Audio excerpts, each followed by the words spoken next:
Rindeni kana zama ya atumia ma ngome kuma mbere ya ithio kauntini ya Embu ni mamutula muti ula wa muyumbe wa kisio kimutaba musimi na ula owingi utangasite kukitia kibila kiuyengi maimuweta asio kaubisini akatilanganya itheka siamwe na kunengane mabalua ma itheka yingi atumia ame asia mutetiu ndaile ulika maunduni ma uania wa itheka maimenda ateti kweka ukuna uteti na maundu ma itheka siamwe.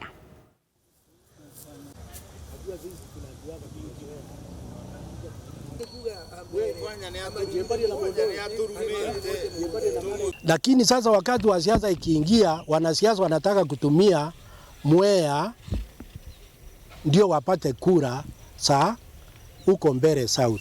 Sasa ile anataka kutumia hiyo kama hiyo mambo ya Mwea kama jukwaa ya kupitia ndio apate kura, hapo anakosea hawa wasee heshima. Kwa sababu hiyo shamba ni ya wasee na wasee ndio wanajua vile wanaweza vile wata manage property yao. Wale wote wanatafuta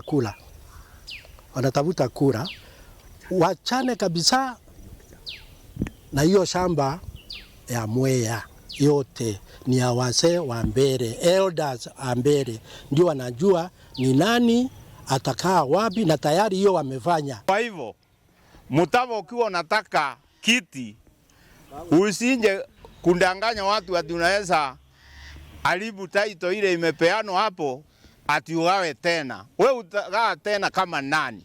Na wenyewe wamegawa.